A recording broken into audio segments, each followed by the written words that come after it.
Oke, di video sebelumnya kita sudah membuat view di halaman utama indeks, yaitu menampilkan semua data yang kita cantumkan ke dalam halaman utama. Nah, untuk sekarang kita akan membuat inserting data dalam form. Maka dari itu, simak saja videonya. Semoga bisa dipahami.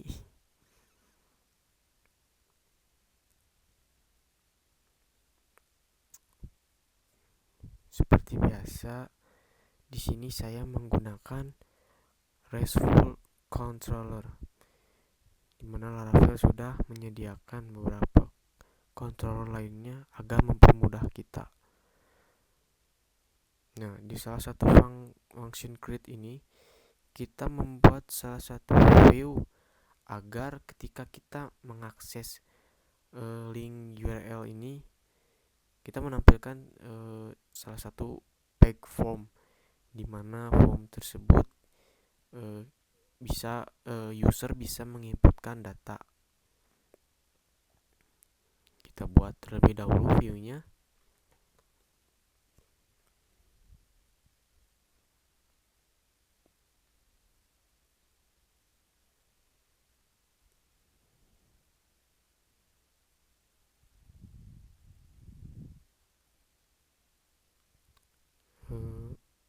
Saya membuat salah satu form. Di dalam form ini terdapat tiga buah input. Kita tulis dulu actionnya, lalu metodenya post. Kita membutuhkan 3 input karena sesuai kategori kita mengadakan 3 input itu ada nama, kelas, dan alamat. Maka di sini saya menambahkan untuk input field pertama ini saya tambahkan nama,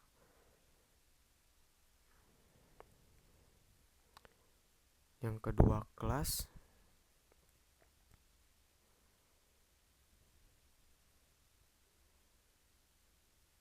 dan yang ketiga alamat.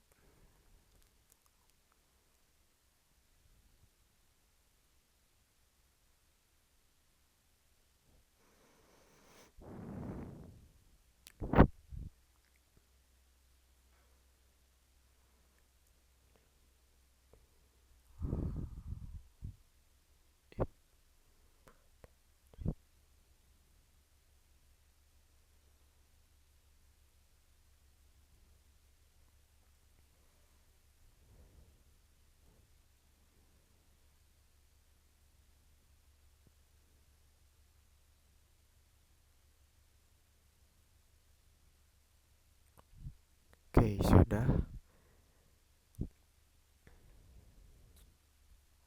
Kita belum menambahkan middleware pada routing. Oke, saya di sini akan menambahkan salah satu middleware.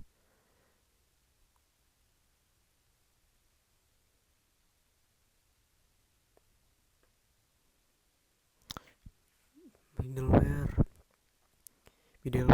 group. Kita belum memasukkannya ke dalam salah satu routing.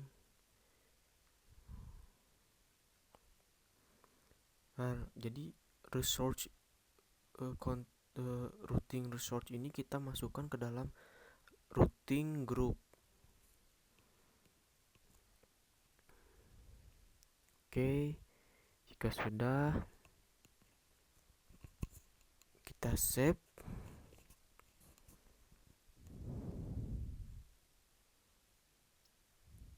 Jadi form data yang kita buat tadi view-nya sekarang sudah bisa diakses. Tetapi mungkin ada satu yang kurang di salah satu form. Kita harus membutuhkan verify token.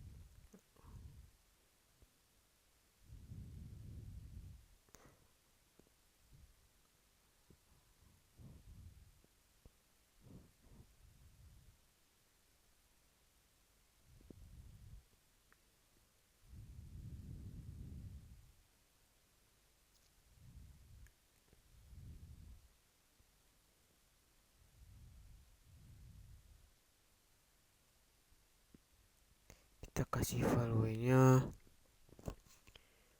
CSRF underscore token.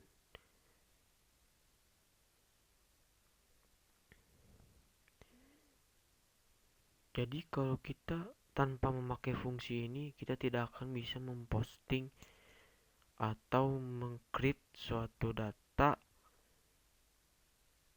dan untuk disimpan ke salah satu database atau tabel.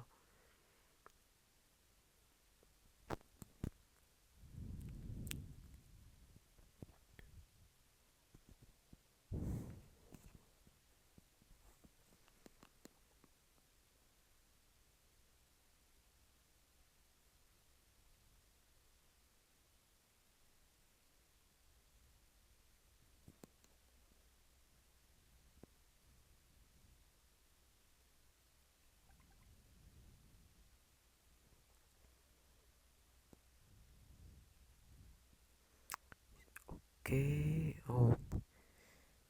sekarang masuk ke validasi. Mungkin di tema kali ini validasi tidak terlalu penting, karena validasi itu untuk persyaratan bagaimana ketika user menginputkan teks itu selalu ada persyaratannya. Jadi jika salah satu form tidak diikuti syaratnya, maka proses tersebut akan tertunda.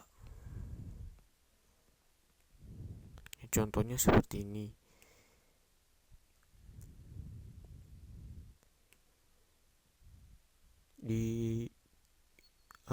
Saya akan membuat 3 field, diantaranya nama, kelas, dan alamat.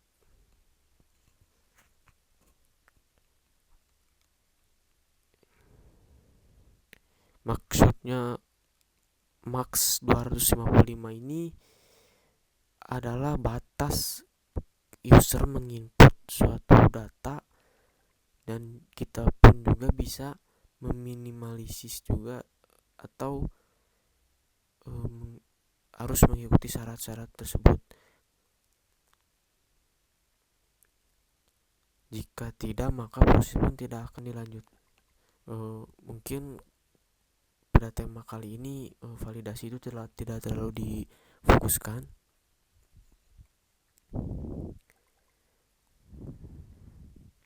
Sebenarnya tanpa fitur validasi ini pun proses pun bisa berjalan.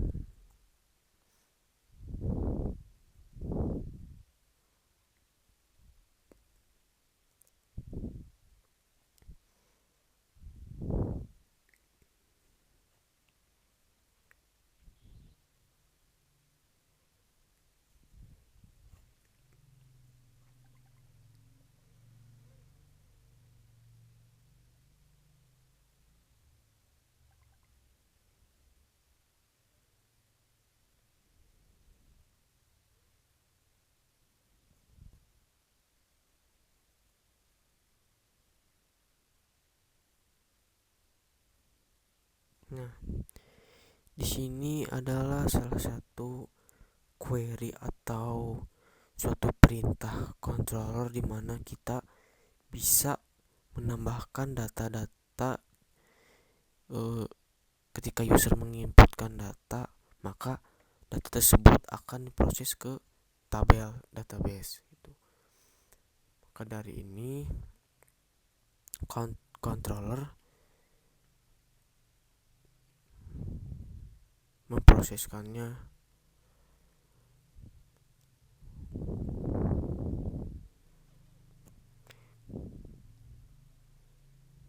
Dolar kita membuat salah satu variabel namanya dolar siswa. New siswa.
Oke, coba kita menyobanya. Takutnya ada kesalahan. Oops, error. Oke, kita cari masalahnya. Oh, kesalahan nama. Oke, kita coba lagi.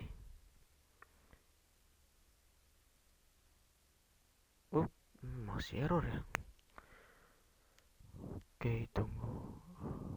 Coba saya hapuskan validasi, karena validasi itu tidak terlalu penting.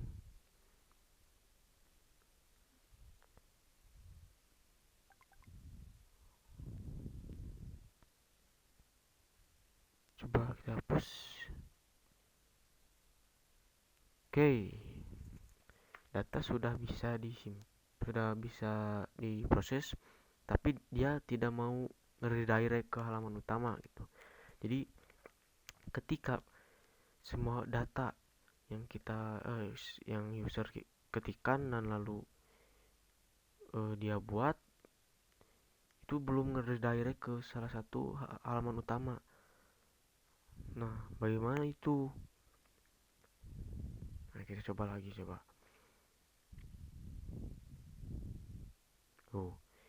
Dia masih nge-redirect ke halaman utama. Nah, untuk meredirectnya kita bisa menambahkan salah satu return view atau return redirect. Dia jadi ketika proses sudah dilaksanakan, maka otomatis dia meredirect ke halaman utama lagi dan membaca halaman function index. Ya, di sini saya tambahkan salah satu pesan. Jadi jika proses tersebut sudah dilaksanakan, maka otomatis dia meredirect plus juga menampilkan teks data berhasil ditambahkan.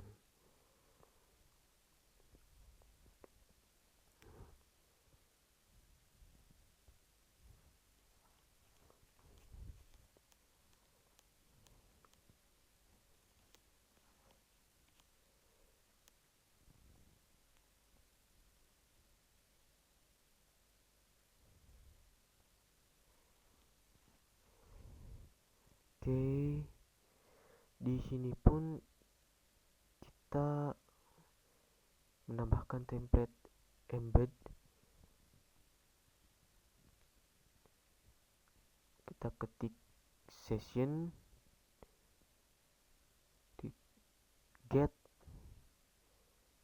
variabel yang dalam kontrol tadi kita taruh di view. Nah, contohnya message itu bisa menampilkan teks barusan. Coba kita ulang, kita membuat insert salah satu data.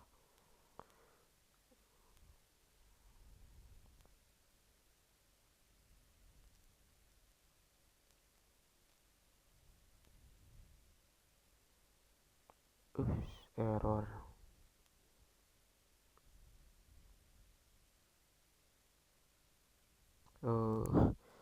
Saya periksa, coba. Oh, di line 1.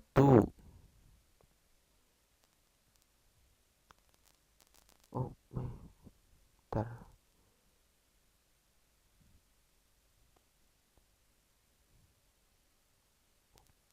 Oh, iya itu di line 1 kurang titik 2. Oke, kita coba lagi.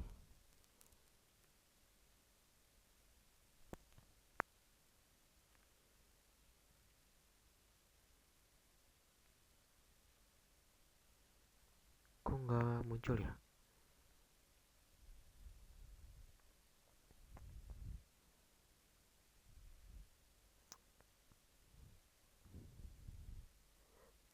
Oke, coba kita hapus saja. Jadi otomatis kita redirect saja lah gitu. Tidak usah menampilkan berhasil atau teks berhasil atau tidaknya gitu.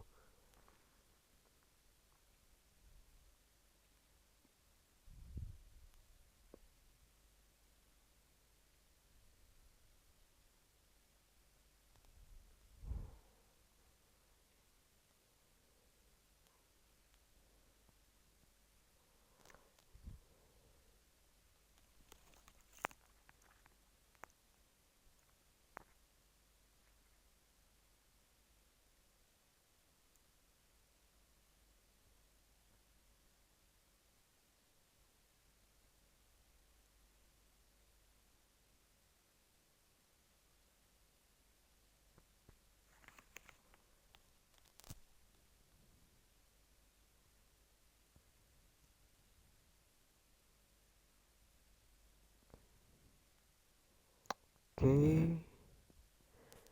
untuk selanjutnya kita akan menampilkan data sesuai ID di halaman page single page gitu. Jadi fungsi show ID ini kita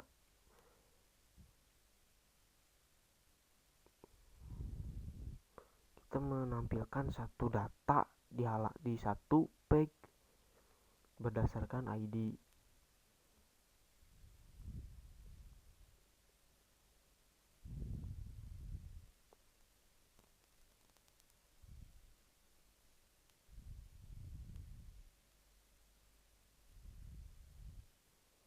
Nah, sebelum membuat prosesnya kita membuat filter terlebih dahulu. Di dalam folder siswa kita membutuhkan salah satu file baru.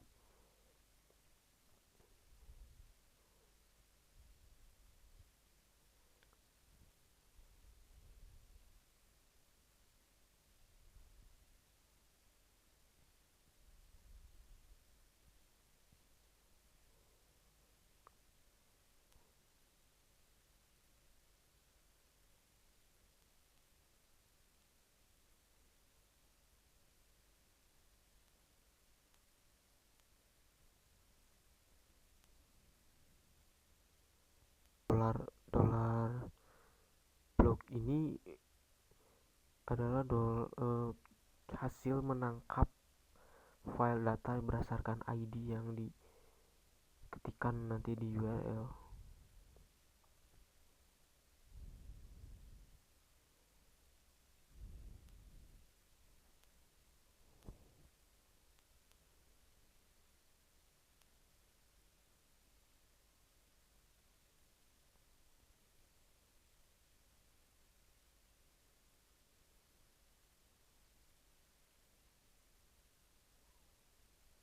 Kita sudah membuat ininya,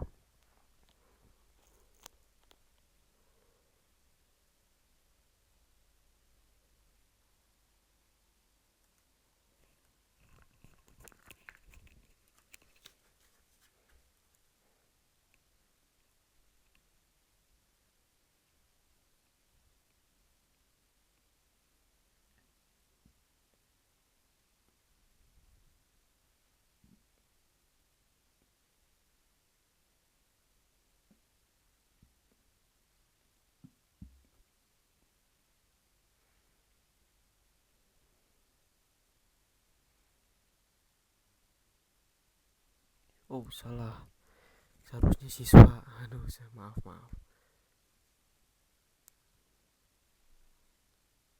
Nah, berdasarkan ID, di contoh gini, kita mengetikkan salah satu ID. Oh, aduh masih error.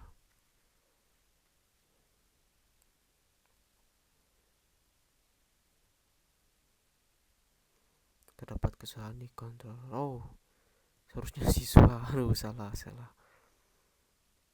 Maaf. Oke, kita coba lagi. Tuh, data halaman page single data. Maksudnya apa? Kita mengetikkan salah satu ID di URL-nya itu akan menampilkan satu full data dalam satu page gitu. Nah, kan proses menampilkan suatu data berdasarkan ID itu sudah. Sekarang kita masuk edit atau up.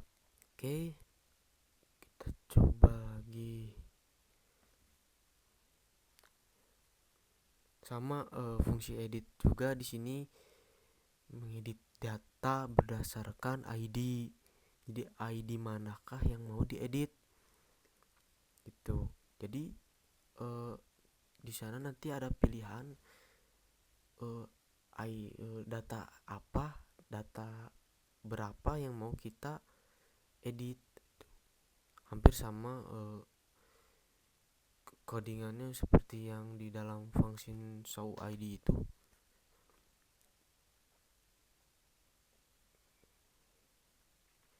Tapi untuk edit juga kita harus menambahkan view-nya lagi. Nah, kita tambahkan edit blade.php.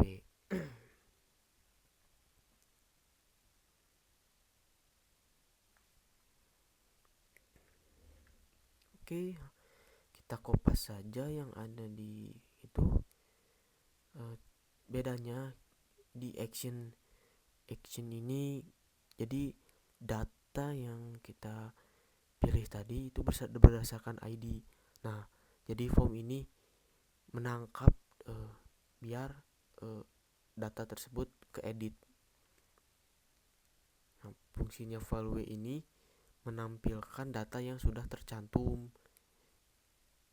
Jadi apapun data itu akan ditampilkan.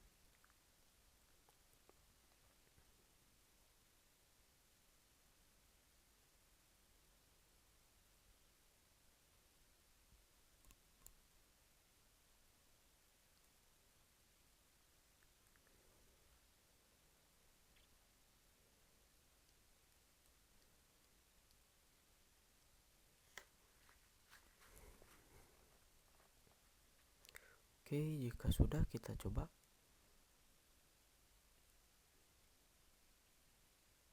Nah, maksud saya tadi apa?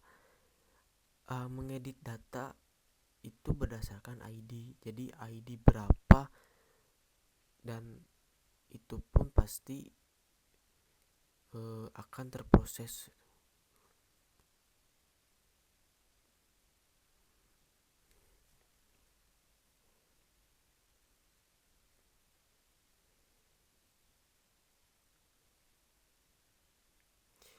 Oke, coba kita cari ID 2. Otomatis dia akan membaca ID 2 itu apa. data apa. Nah, ini contohnya.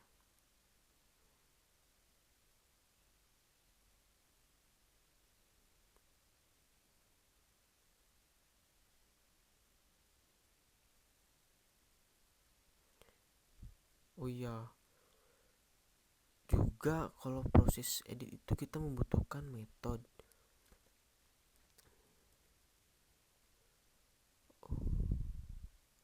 Dan metodenya put dan oh, oh bentar. Oh, terjadi salah. Maaf, maaf. Nah, kita sekarang mencobanya. Apabila data tersebut sudah diproses, dia akan apa reaksinya gitu.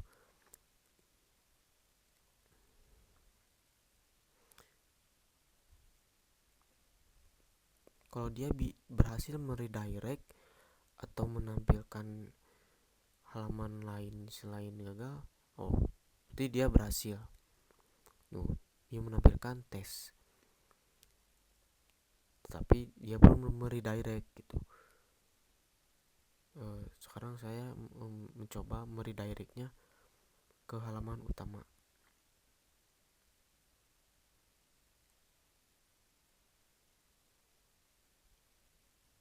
Nah, function store juga hampir sama,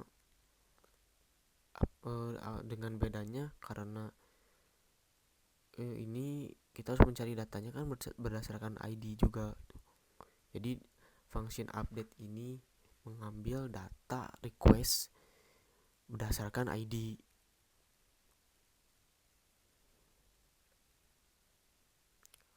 Lalu dia akan meredirect ke halaman utama.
update sudah bisa tuh, update data sudah terupdate.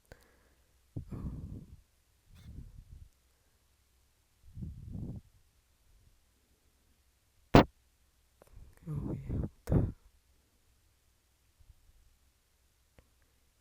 Sekarang kita membuat salah satu salah satu form, dimana form ini kita sebagai user ingin menghapus data tersebut gitu. Contohnya delete.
Oke.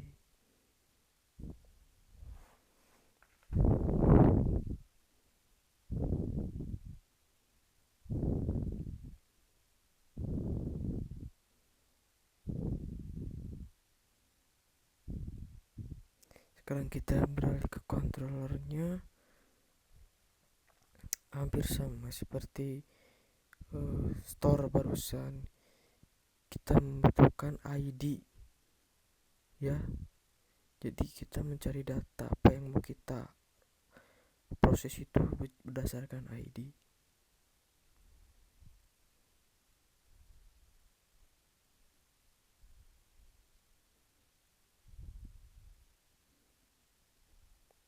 Oke, kita meredirectnya.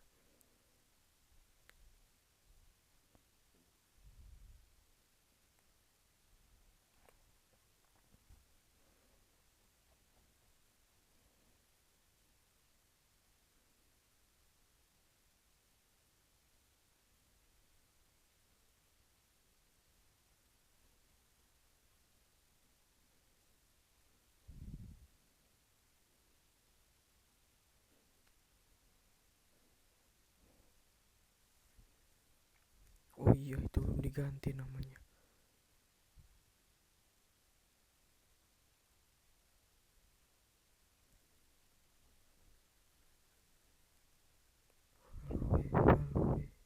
Oh itu dia. Bentar, saya edit menjadi hapus data. Oke, kita lihat apakah dia ada bisa atau tidak. Saya menghapus data. Oh iya, benar, dia terhapus. Coba saya akan menghapusnya lagi.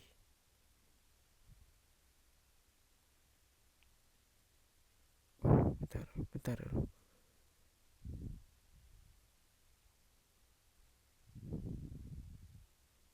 Oke, ada yang lupa saya.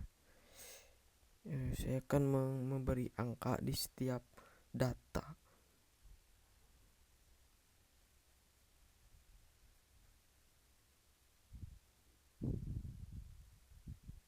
Oke, jadi kita bisa tahu mana data yang berurutan ini, mana yang kita mau hapus gitu sebagai user.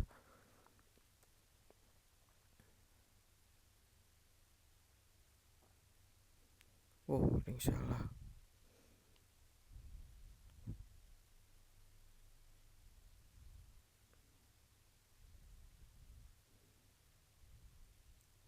Oh, kita salah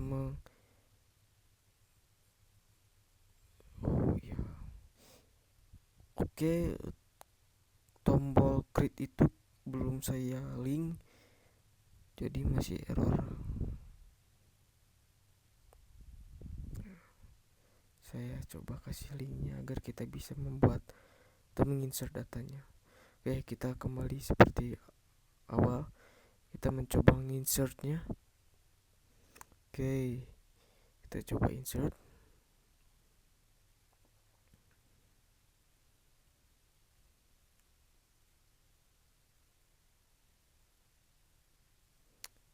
Oke, kita input.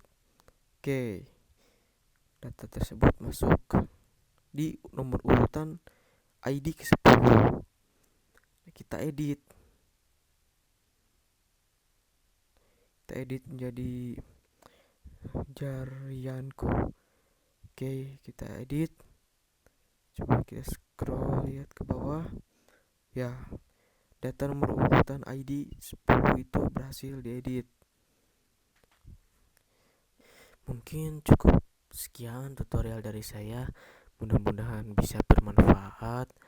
Uh, Sekali lagi mohon maaf bila ada kata-kata yang kurang paham atau tidak bisa dimengerti. Uh, Mohon dimaafkan sebesar-besarnya. Wassalamualaikum warahmatullahi wabarakatuh.